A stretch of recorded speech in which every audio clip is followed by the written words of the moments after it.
Hola, muy buenos días. Bienvenidos al webinar de Feller Rate, clasificadora de riesgo, que hemos denominado esta mañana ¿Es la banca resiliente a los nuevos tiempos? Mi nombre es Alejandra Islas y soy directora senior del área de instituciones financieras de Feller Rate. Esta mañana me acompañan María Soledad Rivera, directora asociado. Sole, ¿estás por ahí? Sí, hola, buenos días. Y también me acompaña Fabián Olavarría, analista senior. Hola, Fabián. Ambos son del equipo de instituciones financieras de la clasificadora. Antes de empezar, les comentamos que esta presentación va a estar disponible en nuestro sitio web. Muchas de las preguntas que hemos recibido esta mañana van a ser respondidas a lo largo de esta presentación. Otras de ellas las vamos a abordar al final. También pueden hacernos llegar sus preguntas a través del chat de esta plataforma. Les agradecemos que tengan sus micrófonos apagados porque eso ayudará al buen funcionamiento de este webinar. Vamos con la presentación, Sole.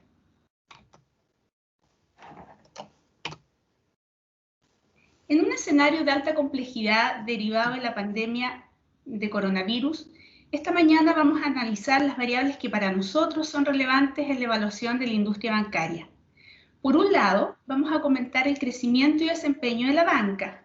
Por otro lado, vamos a hablar respecto a nuestra visión acerca de la calidad de cartera. Luego seguiremos abordando la liquidez, el fondeo y el respaldo patrimonial, para terminar comentando respecto al contexto competitivo y nuestras perspectivas acerca de la visión de la industria. Avancemos ahora para poder comentar acerca de la banca y su entorno.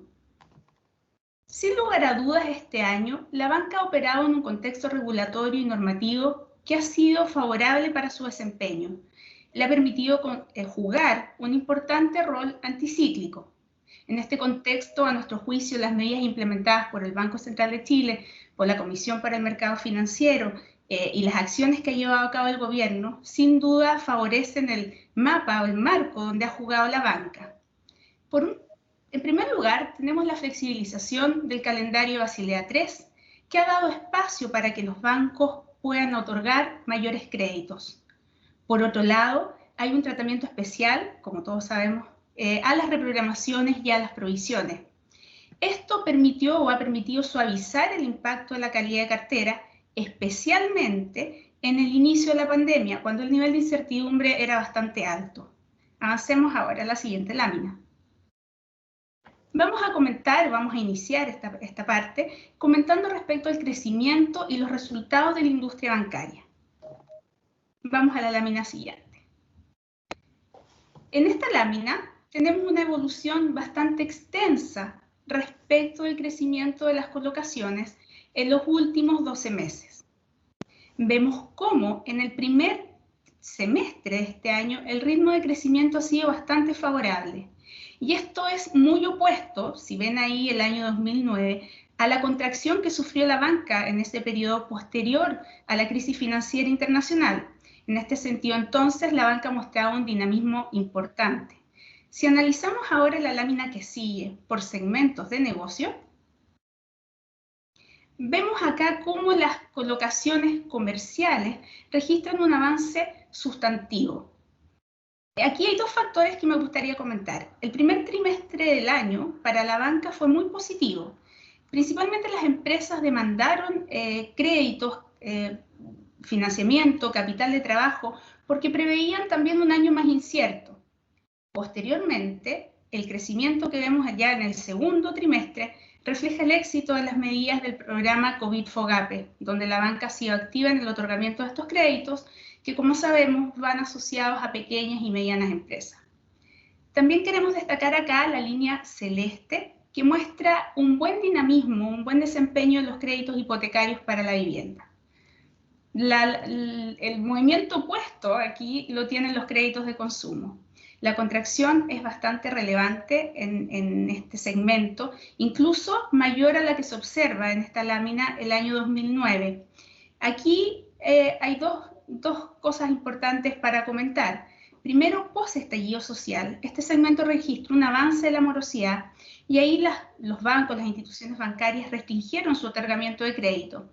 Luego, lo que ha pasado también es que las personas, ante la incertidumbre que todos estamos viviendo hoy en día, han disminuido, han contraído la demanda por estos productos. Esto configura, ¿cierto?, que tengamos un decrecimiento importante en el segmento de consumo. Avancemos ahora a la lámina que sigue. Vamos a entrar ahora a comentar el desempeño financiero de la banca. Me gustaría decir acá que para efectos de nuestro análisis hemos excluido de esta lámina y de las siguientes relacionadas con el desempeño financiero la pérdida contable de Itaú Corpbanca por deterioro de goodwill. Esto para poder hacer más comparable nuestro análisis. Tenemos acá la evolución del resultado operacional bruto. La información a junio 2020 es bastante positiva. Si vemos acá las barras, el resultado operacional bruto incluso es algo mayor que lo que observamos en junio de 2019. Esto es acumulado. Este resultado operacional bruto sin duda permite que los bancos puedan absorber un mayor gasto por provisiones, dado que estamos en un contexto de mayor mora. ¿Qué variables podemos hablar acá respecto de qué impactan el resultado operacional bruto? Lo afectan negativamente una menor inflación, menores transacciones que repercuten en las comisiones y también un cambio en el mix de activos o colocaciones, toda vez que la banca iba avanzando en créditos de menor riesgo relativo, porque tienen las garantías, ¿cierto?, asociadas a los programas COVID-FOGAPE. Pero hay un lado positivo también. La banca estos meses ha convivido con un menor costo de fondo. Si bien hay ciertas variaciones asociadas, ¿cierto?, al contexto en el que estamos, el costo de fondo en sí es bastante bajo. Y además hay un buen desempeño de las operaciones financieras, y eso ha contribuido también a apoyar el resultado operacional bruto. Además, como dije antes, hubo un buen crecimiento el primer trimestre y eso también ayuda en la medición de este indicador. Avancemos ahora solo a la lámina de gastos de apoyo, por favor. Los gastos de apoyo se muestran muy contenidos. Si ustedes ven ahí, junio 2020 en términos acumulados es similar a junio 2019. Aquí queremos comentar que la banca en los años pasados venía haciendo esfuerzos importantes en digitalización, en tecnología, y todo ello ha permitido que la banca en este periodo tenga un comportamiento normal, un funcionamiento normal, considerando que la demanda por canales alternos, como le ha pasado a todos, yo creo, los que estamos acá esta mañana, ha aumentado de manera considerable. En ese sentido, también es importante que los bancos que nosotros clasificamos y nos comentan que las iniciativas relacionadas con digitalización no se han pospuesto. Las iniciativas estratégicas los bancos las siguen desarrollando. Lo que han pospuesto este año son proyectos de menor relevancia para ellos que es posible congelar o esperar un poco a la evolución de los resultados. En ese sentido, entonces, nosotros esperamos que este indicador se mantenga estable hacia el cierre del año. Pasemos ahora al gasto por provisiones. Sin duda, y si vemos este gráfico, el gasto por provisiones es la variable que ha afectado el sistema financiero. Es nuestra variable que más tiene cambios en nuestro análisis. En diciembre de 2019, primero, el salto que ven ahí se explica particularmente por la introducción del modelo de provisiones comercial grupal, pero también incorpora una mayor morosidad que se vio post-estallido social, que hizo que los bancos constituyeran algo más de provisiones. Ahora, si nos vamos a junio de 2020, el aumento en el nivel de provisiones es en torno a un 60% en comparación con igual periodo del año anterior. Aquí es importante comentar los factores que explican esto. Hay distintas causas, esto no es todo debido a una mayor morosidad. En primer lugar, hay un efecto del tipo de cambio. Hay que considerar que el tipo de cambio fluctúa y eso hace que aquellos créditos denominados en dólares constituyan mayores provisiones. Después tenemos un aumento de la morosidad, efectivamente, pero como vamos a ver más adelante, este es bastante controlado. También se suma la reclasificación de deudores. En la cartera individual, los bancos clasifican a sus deudores en función del riesgo. Como estamos en un momento de mayor riesgo, hay deudores que han sido reclasificados por la banca, pero eso no quiere decir que estos deudores no estén pagando sus compromisos, sino que los bancos los perciben como de mayor riesgo. Y adicionalmente, hay mayores provisiones adicionales que impactan la medición y que más adelante vamos a entrar en detalle en ello. Pasemos ahora a la evolución de la utilidad. Tenemos acá la evolución de la utilidad mensual consolidada y vemos un efecto, ¿cierto?, en los últimos meses. Las barritas son más bajas que las que veníamos viendo en periodos anteriores. Particularmente en mayo de 2020 y junio de 2020, la utilidad baja respecto a los periodos o los meses anteriores. Pero a nosotros nos parece que son resultados muy satisfactorios para la banca, para el contexto en el que estamos hoy en día. Avancemos ahora a la rentabilidad. En esta lámina tenemos una evolución bastante extensa de la utilidad, de la rentabilidad, perdón, medida como utilidad antes de impuestos sobre activos totales promedio. Para tener una idea, entre diciembre de 2018 y diciembre de 2019, la rentabilidad medida de esta forma estuvo en rangos de 1,4%. A junio de 2020, en términos anualizados, porque estamos analizando el indicador, este cae a niveles de 0,7%. Explicado, como comentamos ya en las láminas pasadas, especialmente por el mayor gasto en provisiones. Aquí me gustaría señalar que si bien los resultados de la banca van a estar más presionados en los próximos meses por un mayor gasto por provisiones, no creemos que este indicador vaya a caer dramáticamente. Los resultados a junio en términos acumulados ya son positivos, la banca ha mostrado un buen dinamismo y por lo tanto, si bien hay una presión, no vemos caídas drásticas en los niveles de rentabilidad. Por último, en mi parte me gustaría comentar lo siguiente en la lámina que sigue. Estamos hoy en día en un contexto, ¿cierto?, que los resultados de la banca están presionados por mayores niveles de provisiones. Pero también hay algo importante, los bancos van a convivir y están conviviendo con escenarios de bajas tasas de interés. Si bien hay fluctuaciones en el último periodo por las condiciones en las que estamos, movimientos en los mercados financieros, ¿cierto?, hay un escenario de bajas tasas histórico. Y eso va a generar una presión sobre el resultado operacional bruto. Ya viene generando y la va a generar aún más. Y aquí es donde, como nosotros señalamos en nuestros reportes, en nuestros análisis, es importante que los bancos continúen avanzando en eficiencia. Esa va a ser una variable clave en el contexto en el que estamos hoy día. Ahora voy a dejar a Fabián, que va a comentar nuestra visión respecto a la calidad de cartera.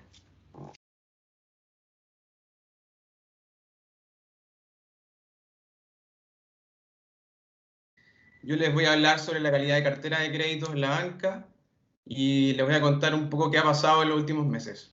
Por favor, si avanzamos a la siguiente lámina. Aquí tenemos algunos indicadores de calidad de cartera. Por ejemplo, en la parte inferior podemos ver la morosidad consolidada mayor a 90 días, que como pueden ver en los últimos 5 años se mantiene muy estable, incluso en pleno desarrollo de la pandemia. En la línea superior podemos ver la cartera deteriorada, que también mostraba un comportamiento bastante estable, sin embargo en los últimos meses muestra un leve incremento.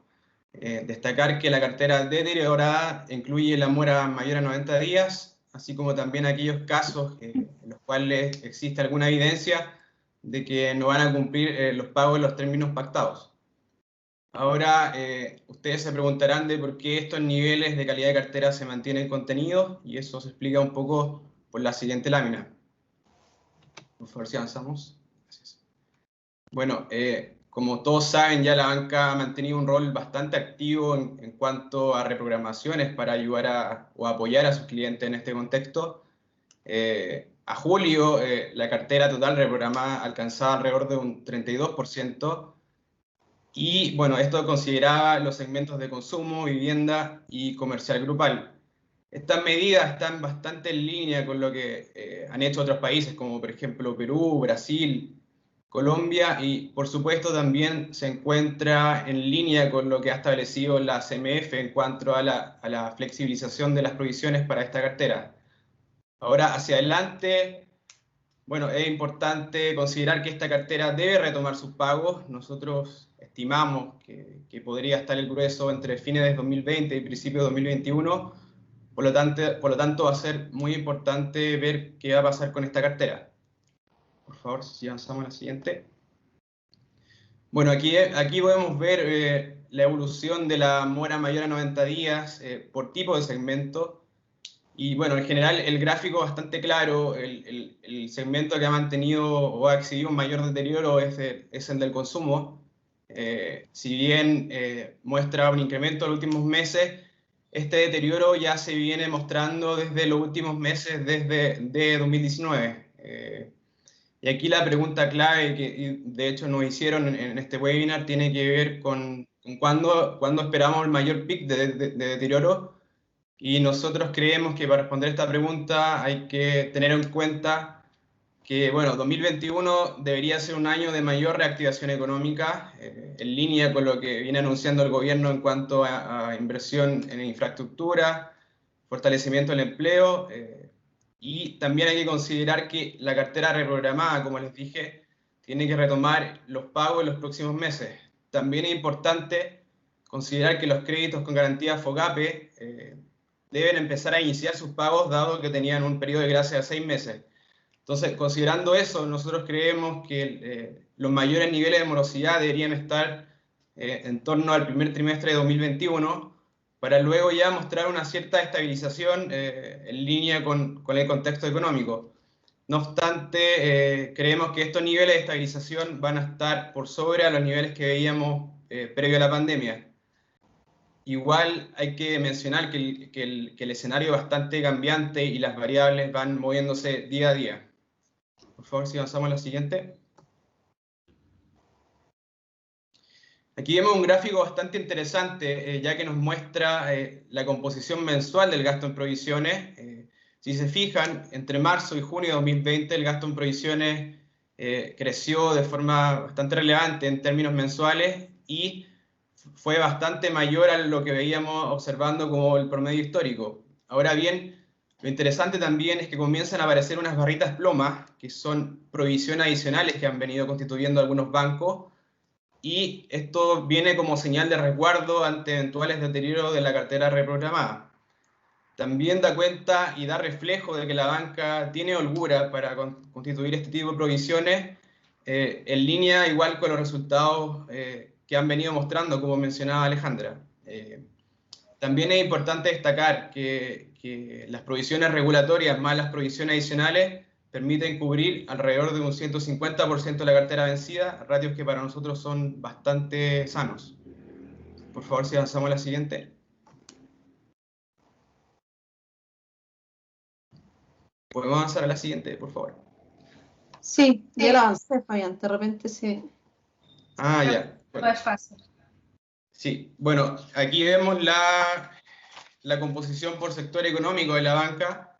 En general, nosotros creemos que todos los sectores de alguna forma se vieron afectados. Sin embargo, creemos que la diversificación que tiene la banca ayuda en parte a minorar los efectos negativos de morosidad. Hay que considerar también que hacia 2021 la banca va a poder hacerse partícipe de los principales proyectos de inversión, dada esta diversificación que tiene. Y hacia adelante, bueno, nosotros creemos que el principal desafío se van a llevar a aquellos bancos que tienen una mayor concentración en su portafolio. Por ejemplo, si consideramos aquellos bancos que tienen una exposición alta a créditos de consumo, nosotros creemos que su perfil financiero debería estar algo más presionado que aquellos bancos que tienen una mayor diversificación de negocios. No obstante, hemos visto que tienen un muy buen control de provisiones y que está por sobre los niveles del sistema bancario. De hecho, están por sobre el 150% de la cartera vencida. Y eso resulta favorable en este aspecto. Y bueno, ahora le va a hablar María Soledad sobre cómo vemos la situación del fondeo de liquidez en la banca y qué vemos en cuanto a la situación patrimonial. Muchas gracias, Fabián. Hola, buenos días. Continuaremos con fondeo y liquidez. Hemos destacado en nuestro último reporte los buenos niveles de liquidez con que ha operado la banca en esta pandemia. Las diferentes instituciones bancarias han hecho uso de las medidas implementadas por el Banco Central, lo que ha conllevado a un fortalecimiento de las posiciones de liquidez. La banca también se había preparado para un año 2020 con más incertidumbre post-estallido social, efectuando emisiones de bonos que contribuyeran a un sano calce de sus operaciones, aprovechando a la vez un escenario de tasas de interés históricamente bajas. Todo esto ha configurado una sana posición de liquidez para la industria. Como se ve en el gráfico, observamos un incremento de los activos líquidos desde octubre de 2019, con niveles muy superiores a los registrados anteriormente en el segundo trimestre de 2020, alcanzando un indicador de activos líquidos sobre depósitos totales de 43% a junio de 2020, el que fue 36% en diciembre de 2019, para que se hagan una idea del avance. En esta lámina podemos observar cómo los depósitos bancarios se han sostenido en niveles altos y estables en el tiempo, con un aumento entre los meses de marzo y junio de 2020. Esto debido a que las personas y empresas han postergado sus gastos y decisiones de inversión en esta situación de pandemia, manteniendo el efectivo y parte de sus inversiones en la banca, lo que refleja la confianza que existe en el sistema financiero en un escenario de alta incertidumbre en los mercados. Por otro lado, el alto nivel de fondos vistas en el balance también favorece el costo de fondo de los bancos, el que se mantiene en niveles bajos, como mencionó Alejandra, lo que sin duda apoya el margen operacional, considerando que la banca está creciendo en activos de menor riesgo relativo. Nos parece importante mencionar también que los bancos han continuado efectuando emisiones de bonos. Vemos en el gráfico la serie hasta marzo 2020, pero han seguido emitiendo en los meses posteriores, tanto en el mercado local como en el exterior. Si bien los spreads bancarios se incrementaron en el mes de marzo, estos ya han venido mostrando una disminución en los últimos meses. Aún así, la banca tiene acceso a fondeo de largo plazo, lo que sumado al comportamiento de los depósitos que comentamos anteriormente, refleja una buena estructura de financiamiento. Como hemos señalado también en nuestros artículos, la banca en los últimos años ha fortalecido la diversificación de sus obligaciones financieras en un escenario de tasas de interés más bajas, que se refleja en un sano calce entre activos y pasivos. Avanzamos ahora para comentar nuestra visión del respaldo patrimonial. El indicador de solvencia de la banca se sostiene en niveles de 13,4% al cierre del primer semestre de 2020. La implementación de Basilea XIII postergó un año, entrada en vigor en 2022. Decisión que en nuestra opinión fue acertada en el contexto actual, dando un mayor espacio para que los bancos tuviesen un rol anticíclico. Por otra parte, no estábamos en una industria bancaria con niveles moderados de capital previa a la pandemia, sino que estos estaban en un nivel adecuado, con espacio para respaldar crecimiento o bien abordar escenarios desfavorables. Consideramos además que los buenos resultados obtenidos por la banca a junio de 2020 dan espacio para absorber incrementos adicionales del gasto por riesgo en los próximos meses, sosteniendo los actuales niveles de respaldo patrimonial. Revisemos ahora el escenario competitivo. Actualmente, la industria bancaria está conformada por 18 instituciones. Los bancos, definidos por nosotros como bancos grandes, concentraban el 87,2% de las colocaciones totales del sistema a junio de 2020, excluyendo las filiales bancarias en el exterior. Estos conviven con bancos con una orientación más de nicho, que apuestan por variables como servicio, calidad de atención, especialización, entre otras variables. Para nosotros, la configuración actual de la industria es acorde al tamaño del país y las características económicas. Por último, destacar que en estos meses la banca continúa materializando diversas iniciativas en banca digital, las que serán aún más relevantes en el entorno actual. A continuación, Alejandra hará una síntesis de nuestra presentación para luego responder algunas preguntas. Gracias, Sole. Cuando comenzamos el webinar les comentamos que el webinar lo habíamos titulado ¿Si era la banca resiliente a los nuevos tiempos? Y la respuesta es sí. De nuestro análisis nosotros concluimos que la banca es resiliente. Vimos en una primera parte un dinamismo relevante en las colocaciones. Vimos cómo éstas han venido creciendo en los últimos meses, reflejando un buen primer trimestre del año y reflejando también el éxito de las medidas FOGAPE COVID.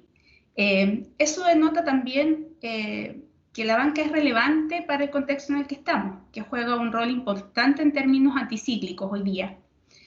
Después también, sin lugar a dudas, los resultados van a estar afectados, especialmente por el gasto en riesgo.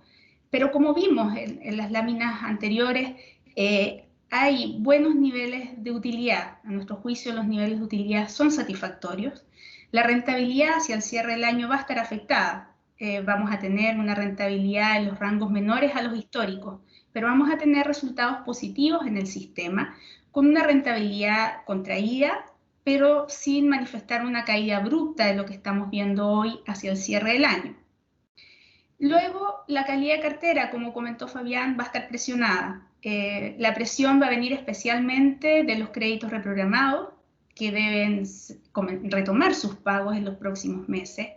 En ese sentido, vamos a ver, nosotros creemos que vamos a ver algo más de morosidad, podrían haber también empresas que se deterioren, pero los buenos niveles de provisiones, los esfuerzos que ha hecho la banca en términos de provisiones adicionales, son algo adecuado para el sistema, para seguir operando y mostrar un buen desempeño financiero. Soledad les comentó el fondeo y liquidez. El fondeo y liquidez, como vimos, se mantiene fuerte. La banca hoy día está operando con niveles de liquidez muy altos.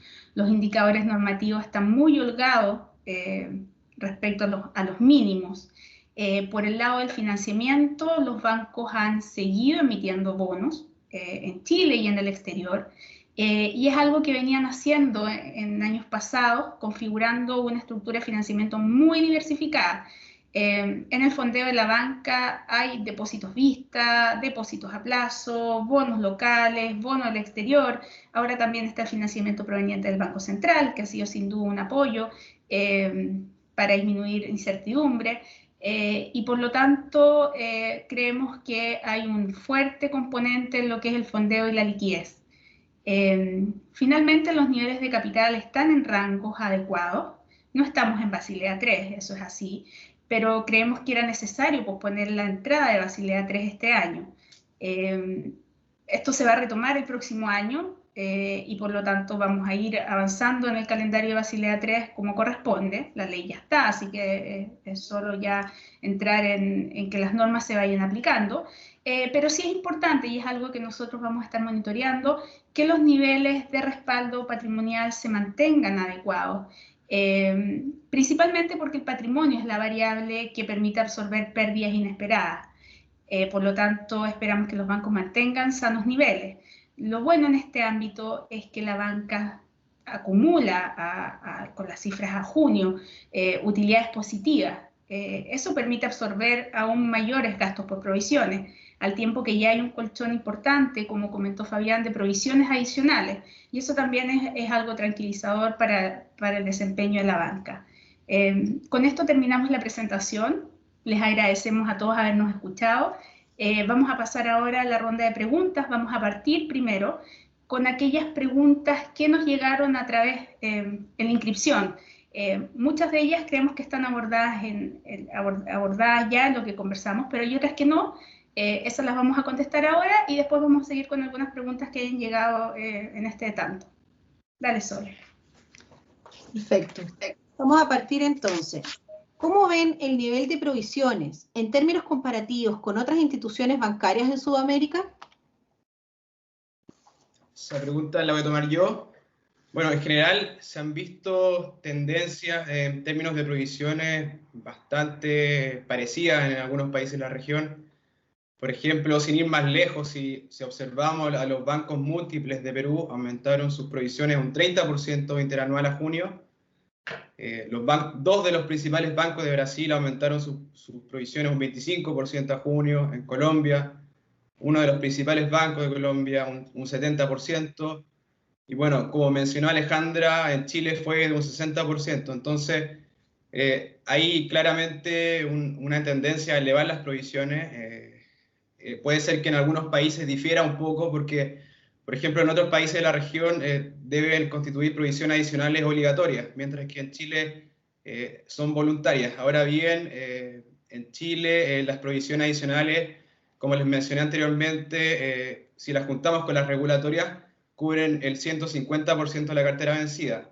Y para que se hagan una idea, las provisiones adicionales dentro del total hoy en día están al borde del 18%, entonces eso es bastante positivo en ese sentido.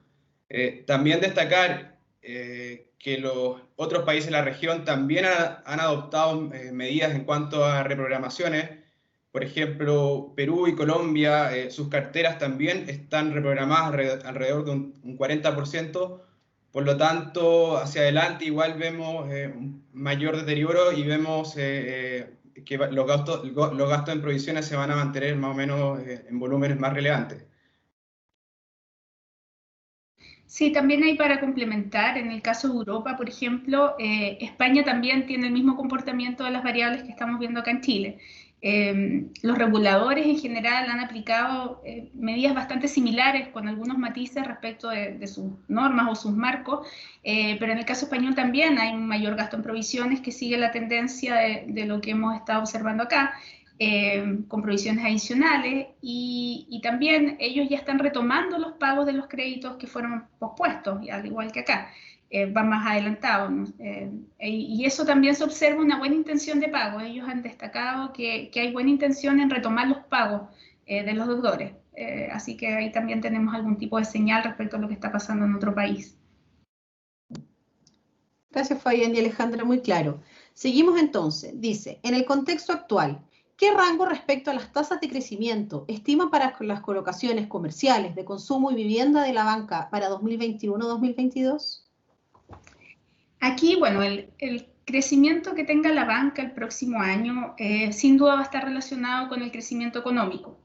Si proyectamos, y nosotros por lo menos con las proyecciones que hay del Banco Central, etcétera, un crecimiento en rangos de un 4, un 5%, la banca podría estar creciendo entre un 8% hasta un 10% en términos nominales.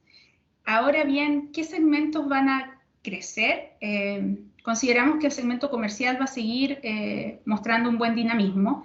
La banca debería tomar un rol importante en financiar los proyectos de reactivación económica, porque como comentó Fabián antes, es parte de lo que hace, ¿no? Y por lo tanto a esos negocios apunta en muchos bancos, y por lo tanto va a haber un dinamismo por ese lado. También en este mismo sentido, las colocaciones hipotecarias, si se reanudan algunos proyectos asociados a la materia, también deberían estar bastante bien. Donde vemos un avance más bien tímido en el crecimiento es en el segmento de consumo. Y eso es por los niveles de desempleo. Los niveles de desempleo no es algo que aumente y que rápidamente vuelvan a bajar. Los niveles de desempleo van a continuar altos y el segmento retail en general, o los créditos de consumo, sí se asocian a variables como el desempleo. Para 2022, la verdad es que es muy difícil proyectar aún. Tenemos que ver cómo andamos en 2021 para después ya poder imaginarnos o poder analizar un 2022. Perfecto. Con la última pregunta de las que habían llegado, vamos. ¿Cómo ven a los bancos asociados a segmento retail? Se ha visto que la morosidad durante el primer semestre se incrementó de manera importante. Dentro del chat nos había llegado también una pregunta un poco relacionada a bancos del segmento retail. Así que ahí las abordamos ambas. Ya, perfecto. La banca retail muestra un mayor aumento de la morosidad. Como dije recién en la pregunta anterior, el segmento de consumo, y si hablamos ya del segmento de consumo, banca retail, es bastante sensible, tiene mayor sensibilidad a la situación económica, pero particularmente al desempleo. Y el desempleo, como sabemos, ha venido subiendo de manera importante y es probable que continúe haciéndolo. En ese sentido hay una mayor morosidad. Pero aquí también hay que tener en cuenta que las entidades o los bancos, cuando van a segmentos de mayor riesgo relativo, como podrían ser créditos de consumo, tienen también márgenes operacionales más altos, mucho más altos que un banco tradicional o que un banco enfocado en segmentos comerciales. Por ende, tienen más espacio para absorber un mayor gasto por provisiones y se mueven también con una mayor cobertura. Eso lo hemos ido viendo en los últimos meses. Las coberturas de los bancos asociados más a personas o a segmentos retail se mantienen bien y se han ido fortaleciendo. Ahora sí hay que decir que hay diferencia entre la banca retail. De partida, bueno, son carteras muy atomizadas, porque se tratan de créditos más pequeños, ¿no? Aquí no hay grandes deudores. Por lo tanto, hay atomización de los portafolios. Y también hay diferencias entre las configuraciones de los portafolios de la banca más asociada a segmentos de personas. Algunos tienen créditos hipotecarios que complementan a los tradicionales créditos de consumo. Por lo tanto, ahí también hay diferencias también en los bancos en términos de las estructuras de financiamiento, y eso hace también que tengamos resultados dispares en el último periodo. Bueno, vamos a tomar ahora algunas preguntas de las que nos han llegado en el chat. A ver, quizás cambiando un poco de tema, nos preguntan, ¿cómo ven los cambios en los medios de pago en estos tiempos en que es urgente la inclusión financiera y social? Yo voy a tomar esa pregunta. Bueno, en general, a ver, se ven cambios bastante positivos en ese sentido. De hecho, han entrado nuevos actores al negocio de adquirencia, lo que vemos bastante positivo porque en el fondo se traduce en que más pymes van a poder contar y ofrecer distintos medios de pago a sus clientes, lo que sin duda favorece la inclusión financiera. Además, en el último tiempo, bueno, hemos visto que han salido varias innovaciones interesantes, como por ejemplo las tarjetas de prepago, algunas físicas, otras virtuales, y estas tarjetas igual muestran o tienen características bastante interesantes y atractivas en cuanto a las comisiones que llevan. Algunas son muy baratas, entonces eso sin duda ayuda a mejorar la inclusión financiera, dado que distintos segmentos pueden acceder más fácil a ellas. Y en ese sentido, en resumen, yo creo que vemos cosas bastante positivas.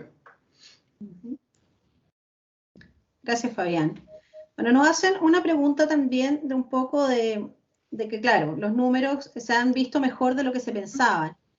¿Qué perspectivas hay con todas las variables de incertidumbre que podemos tener hacia adelante? No sé qué comentarios nos pueden hacer un poco respecto a las perspectivas de resultados de la industria. Perfecto. Efectivamente, claro, junio, como vimos ahí, nos da cuenta de un buen desempeño en la banca. Nosotros lo catalogamos como satisfactorio, dado el contexto en el que estamos. Creemos, sí, que va a haber una mayor presión en los próximos meses por el gasto por provisiones. Por ende, los niveles de rentabilidad podrían bajar un poco en lo que estamos viendo actualmente. Al cierre del año, hoy día la utilidad, si consideramos la utilidad acumulada a junio de 2020, esta es un 25% menor que la utilidad a junio de 2019. Si nos vamos quizás al término del año, podríamos estar pensando en una utilidad quizás que baje un poco más en rango del 35%, si consideramos algunas estimaciones con respecto, ¿cierto?, una caída del 35% con respecto a diciembre de 2019. Aún así, como les decía, son resultados muy razonables y son buenos. Ahí, claro, hay cierta incertidumbre que hay que irse resolviendo, hay cierta incertidumbre política, también económica, ¿cierto?, las variables que vamos a ir viendo, pero bueno, nosotros estamos considerando un crecimiento del país el próximo año. Las medidas que ha impulsado el gobierno, lo que ya se ha venido anunciando en términos de reactivación, son robustas, y eso va a beneficiar el dinamismo de la banca, y una banca más dinámica va a tener debería tener un buen desempeño financiero. Así que sí, si bien hay incertidumbre, creemos que las medidas van a apoyar a la reactivación y estimamos que el país va a crecer, y eso se va a reflejar en el dinamismo de la industria bancaria. Continúo con las preguntas del chat. Nos preguntan, me gustaría saber qué elementos podrían afectar negativamente las clasificaciones de riesgo. A ver, hoy día nosotros mantenemos las clasificaciones de las instituciones, de los bancos que clasificamos. Las perspectivas son estables, y esto es porque nosotros consideramos que se mantienen los fundamentos de las clasificaciones. Como vimos, hay una sólida posición de liquidez, hay buena diversificación en el financiamiento, hay un buen resultado financiero y adecuados niveles de capital. En este contexto, nuestras perspectivas de la industria, de las instituciones que clasificamos, de los bancos, son estables. ¿Qué podría pasar para llevarnos eventualmente a un cambio en las perspectivas, un cambio en la visión que tenemos hoy? Principalmente una profundización del shock de la economía, o que esto en el fondo se prolongue mucho tiempo. Pero no es algo que estamos considerando en el escenario hoy, y como les decía, los bancos que clasificamos mantienen su fundamento, por ende nuestra perspectiva es estable respecto a ellos. Perfecto. Solo había una pregunta de portabilidad. Sí, te iba a decir que se nos repite, incluso la tenemos 2 veces. Sí. Sí. Quiere decir, respecto de la portabilidad financiera, dado el actual escenario, ¿visualizan dinamismo? ¿Se generará finalmente mayor competencia? Y en el mismo tema, la siguiente pregunta nos dice, considerando la portabilidad financiera y la probable inclusión de Open Banking, ¿es posible que la madurez del sistema lleve a rentabilidades menores en los próximos años? A ver, lo que puedo comentar, bueno, sobre la portabilidad financiera, bueno, sin duda yo creo que es una buena noticia, igual para los clientes bancarios. Yo creo que va a fomentar la competencia, sí, eso es verdad. Los clientes generalmente pueden estar insatisfechos con ciertos bancos, se van a poder mover quizás con mayor facilidad a otro banco, pero esto también va a depender del historial comercial de ese cliente, si en general ha pagado bien durante su historia. En general, esos son los clientes que se van a ver más beneficiados con esta medida. No obstante, no creo que haya un cambio masivo de clientes hacia otros bancos, al menos en el sistema bancario. No sé si Alejandra quieres aportar algo más. Sí, no, totalmente de acuerdo con lo que comentaba Fabián. También había algo ahí, Sole, preguntaban si podíamos ver presiones sobre la rentabilidad, ¿no? Sí, bueno, las rentabilidades están presionadas hoy día. Y como comentábamos también, en un contexto de bajas tasas de interés, van a generar una presión sobre la rentabilidad. Pero efectivamente ahí es donde los bancos están trabajando en eficiencia, y eso lo vamos a seguir viendo. Lo hemos venido viendo en los últimos 5 años, yo creo, con mucho foco en eficiencia. Este año los bancos también han puesto una mayor disciplina en el control de los gastos, y esto va a seguir siendo así, porque efectivamente puede haber presión sobre los indicadores asociados a margen operacional, y por lo tanto los niveles de rentabilidad pueden estar presionados por ese lado, así que la eficiencia es la variable que queda para poder sostener buenos retornos. Efectivamente, lo que decía Fabián respecto a la portabilidad es una buena noticia, debería haber mayor competencia, no preveemos cambios masivos. También hay ciertas situaciones, uno tampoco cambia de banco tan rápido, son decisiones que uno va tomando, uno se acostumbra, también hay ciertas cosas como del hábito del consumidor, que hay que ir viendo cómo eso se comporta, así que no preveemos cambios masivos, pero sí probablemente un mayor movimiento, y los bancos van a tratar de impulsar ciertas iniciativas para atraer a sus clientes. Yo creo que eso sí va a pasar. Un poco lo mismo de la eficiencia, nos preguntaba un poco de las proyecciones financieras para digitalizarse. Un poco también con la eficiencia operativa de los bancos. Sí, ahí comentar que en realidad de los bancos que nosotros clasificamos, descontando aquellos bancos que tienen más un enfoque tesorería, o incluso los que tienen tesorería, bueno, todos han avanzado en digitalizar operaciones, y los bancos que atienden personas, clientes, empresas, o sea, más de atención, todos ellos están haciendo muchas iniciativas estratégicas de digitalización de cara al cliente. Eso ya llegó para quedarse, y va a seguir avanzando, porque finalmente el contexto actual nos está presionando aún más a avanzar. La buena noticia fue que los bancos habían venido antes desarrollando eso, entonces este año no los pilló sin la capacidad de atender por forma remota, con aplicaciones, sitios web súper completos. Ahora también hay que decir que no creemos que las sucursales desaparezcan. Vamos a convivir en un mundo digital y de sucursal. Las sucursales juegan a veces un papel que muchos de nosotros no vemos, porque son personas y ocupamos las plataformas para hacer nuestras transacciones, pero las empresas tienen contacto, y la banca tiene contacto con sus ejecutivos, o sea, las empresas tienen contacto con sus ejecutivos, hay ciertas reuniones, y cierta información también que se maneja, por lo tanto creemos que las sucursales van a coexistir con el mundo digital. Sí. Quisiera aportar ahí también que, bueno, si uno analiza las cifras de estadísticas digitales hacia atrás, en general se ve que hace 7 años 5 millones de clientes se ingresaban a su sitio web de forma mensual. Y si uno revisa esa cifra ahora, son alrededor de 12 millones, o sea, eso considerando banca persona y banca empresa, o sea, creció prácticamente casi 3 veces. Y lo mismo se observa en las tarjetas, el uso de las tarjetas de crédito y débito, casi 3 veces en el último año. Entonces, eso demuestra que la banca igual ha implementado diversas medidas de digitalización y que van en línea con el contexto. Además que el contexto actual, y bueno, se ha dicho en varias partes también, que acelera la digitalización. Entonces, eso creemos que eso podemos rescatar que es súper positivo. Claro, nos habían preguntado también en el mismo texto, no sé si quieres complementar con algo, ¿qué pasa con la inversión digital, considerando la presión al margen?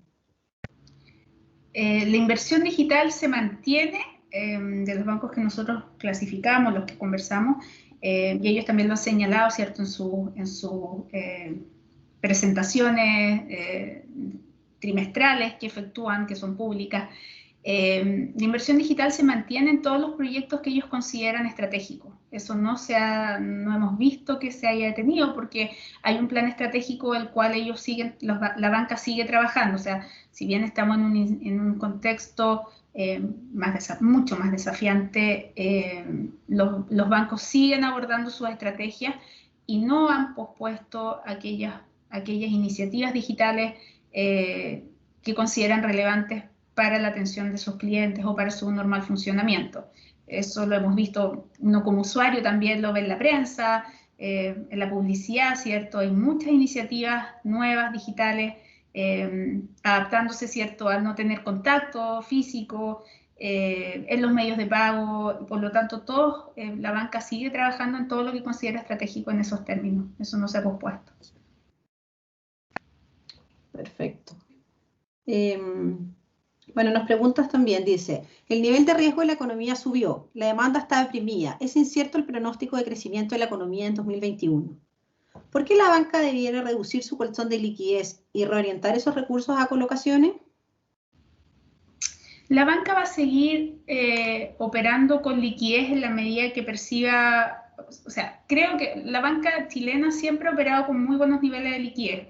Como comentó Soledad, el año pasado, si uno hacía una medición de un indicador de cuánto cubrían los activos líquidos, los depósitos, son medidas súper buenas y se comparan muy bien con otros países.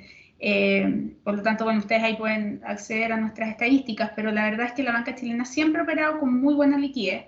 Obviamente el contexto actual y la incertidumbre hizo que esta liquidez se incrementara, como vimos en la gráfica. Eso parece bien, o sea, a nosotros nos parece bien porque finalmente respalda la operación de las instituciones. Pero hacia adelante, si el contexto se va estabilizando, es probable que esa liquidez se vaya traspasando a proyectos de inversión. La banca siempre ha jugado un papel importante en financiar proyectos y por lo tanto eso va a seguir siendo así. No creemos que eso cambie. Claro, podríamos ya terminar con la siguiente pregunta. Nos dicen, quería saber si es que tienen alguna actualización sobre qué ha ocurrido con las propuestas de que los datos y la información de las casas comerciales se comparta con los datos de la industria bancaria y así puede tener una base consolidada del perfil de riesgo de los individuos. En ese sentido, acaba la pregunta. ¿Ven algún riesgo a la baja cuando esto ocurra debido a la crisis? A ver, del proyecto en sí sabemos que hay un proyecto, no tengo claridad si ha ido avanzando en los últimos meses, probablemente no, dado la cantidad de proyectos que se están manejando en el Congreso relacionados especialmente con la pandemia. Ahora, una vez que se comparte esa información, por supuesto que va a ser positivo para todos los entes. Porque todos van a poder tener mejor información para administrar mejor sus decisiones de otorgamiento de crédito. Así que en ese contexto es algo positivo y podría finalmente favorecer o mejorar los indicadores de riesgo en la medida que tú vas teniendo más información para otorgar mejor, para incluir esas variables en tus modelos, incorporarlas en las decisiones. Por lo tanto, sí podría tener un impacto de todas maneras positivo en lo que es la calidad de cartera. Gracias, Alejandra. La verdad es que nos siguen llegando preguntas. Acá dice, un severo deterioro de las condiciones económicas podría llevar a problemas de solvencia en algunos bancos. ¿Podría ser necesario programas de apoyo como los de la histórica deuda subordinada con el Banco Central? Hoy día nosotros no vemos una presión en el sistema financiero. Como comentamos, ¿cierto? Nosotros creemos que la banca ha desempeñado un rol fundamental. Su calidad de cartera va a tener una presión, las provisiones van a tener una presión, pero no vemos una magnitud fuerte que pueda presionar incluso los indicadores de capital de la industria bancaria. Por ese sentido también mantenemos nuestros fundamentos del sistema bancario, así que no estamos planteándonos que hay un escenario como ese en ningún caso. Sí, además que, bueno, esta crisis igual nace producto de una pandemia, no es una crisis financiera como lo que ocurrió antes, entonces eso igual hay que tener en cuenta. Claro. Los bancos están mucho más sólidos y han habido regulaciones que han mejorado en ese aspecto. Así es, ahí también, claro, como dice Fabián, esta no es una crisis financiera. Aquí en Chile y en los países de la región, en Europa, al final se necesita la banca para poder salir de la situación en la que estamos. No es una banca que necesita un apoyo de recursos, más allá de las medidas que toma el gobierno para incentivar el flujo de crédito hacia las personas, hacia las empresas, hacia los emprendedores. Lo que se necesita es que la banca participe en la reactivación y la información, o sea, todo lo que tenemos, nuestro análisis, dan cuenta de una banca fuerte para el desempeño que está teniendo. Y eso también se ve en otros países, o sea, no hay aquí una crisis financiera, la banca es un actor muy importante en la reactivación que podamos tener el otro año como país. Perfecto. Seguimos con preguntas, nos dicen. ¿Podremos ver la entrada de nuevos actores, tales como neobancos? De hecho, Nubank ha comentado interés en la región tras expandir sus operaciones a México. Sí, bueno, hemos leído en las noticias que hace un tiempo habían algunos bancos que estaban viendo su entrada acá. Es probable, puede ser que en algún tiempo más ocurra. Pero sí, bueno, hay que estar pendiente y obviamente esos bancos igual van a estar sometidos a la misma regulación bancaria. O sea, eso es un poco, no sé si Alejandra quieres agregar algo más ahí. Sí, es probable que ingresen otros actores, pero claro, van a estar efectivamente, como dice Fabián, tienen que estar bajo las mismas reglas del juego, creemos nosotros, que tienen los otros bancos. Aquí hay que resguardar finalmente los depósitos, hay reglas importantes con las que operan los bancos. La industria bancaria es una industria muy regulada y así debería ser para cualquier actor que participe bajo los mismos términos de los bancos tradicionales, si se puede decir, que conocemos hoy día. Bueno, ya nos quedan los últimos minutos y tenemos la siguiente pregunta. ¿Creen que vayan a existir futuras reducciones en la clasificación soberana de Chile? ¿Cómo puede eso afectar a los bancos con soporte implícito de este? Y ahí es importante comentar que nosotros somos una agencia de riesgo local. Las clasificaciones soberanas las asignan las clasificaciones de riesgo internacional, por lo tanto no están dentro de nuestro ámbito de operación. En ese sentido, el país o la clasificación soberana está con perspectivas negativas asignadas por las agencias internacionales. En ese sentido, eso refleja uno de los reportes, el contexto económico local, el contexto económico internacional. La metodología que ellos siguen es propia de ellos respecto a las acciones que toman con las entidades que clasifican. Por el lado nuestro, en el ámbito local, las clasificaciones locales nuestras de la banca se mantienen con perspectivas estables porque, como comenté, nuestros fundamentos se sostienen y se mantienen adecuados respecto a nuestra evaluación.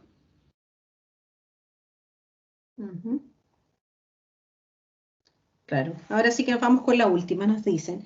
De acuerdo a sus estimaciones, un punto menos de crecimiento, ¿en cuánto golpea los indicadores de morosidad? Es difícil pronosticar eso en este contexto de mucha incertidumbre. No me atrevería a decir un número exacto, pero sí, como mencioné anteriormente, hay que estar atento a qué pasa con las reprogramaciones, cuando los créditos empiezan a tomar su normal curso, pero no me atrevería a mencionar un número exacto y más en este contexto de incertidumbre, que las variables van cambiando día a día. Ahí, como dice Fabián, hay que tener algo en cuenta. O sea, el PIB cayó un 14% el segundo trimestre. La banca creció mucho en este periodo, como vimos al inicio de la presentación. Entonces, estamos en un escenario hoy día que las variables que tradicionalmente conocemos no se están moviendo como se mueven tradicionalmente. O sea, generalmente uno en el análisis dice, el PIB crece tanto, los bancos crecen X. Hay una sensibilidad de la banca respecto al crecimiento del PIB, respecto a las colocaciones. Eso este año no se ha dado. La banca ha crecido muchísimo, el PIB se ha contraído, ¿para qué decir? Y eso es porque el contexto en el que estamos es distinto. Entonces, en los meses que vienen, creemos que no es el crecimiento económico el que va a determinar cómo veamos la evolución de la morosidad, sino que lo que lo va a determinar es cómo se comporten los créditos que fueron reprogramados y más hacia adelante los pagos de los créditos COVID. La mora hoy día tiene esa sensibilización importante, más allá también, bueno, de cómo las empresas puedan ir sosteniéndose en los próximos meses. Por lo tanto, hoy día la variable crecimiento PIB, crecimiento colocaciones, crecimiento mora, no se está moviendo como la conocíamos en años anteriores, en los análisis que efectuábamos antes, donde sí había una correlación importante.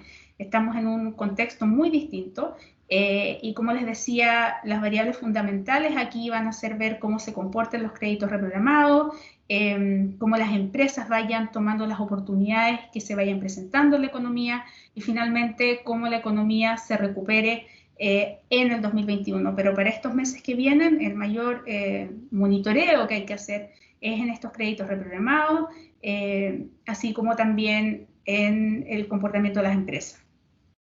Hemos llegado al fin de este webinar, esperamos que haya sido de su interés, tratamos de abarcar la mayoría de las preguntas que nos hicieron, tanto en la inscripción como ahora por el chat. Les agradecemos su compañía y les recordamos que esta presentación estará disponible en nuestro sitio web.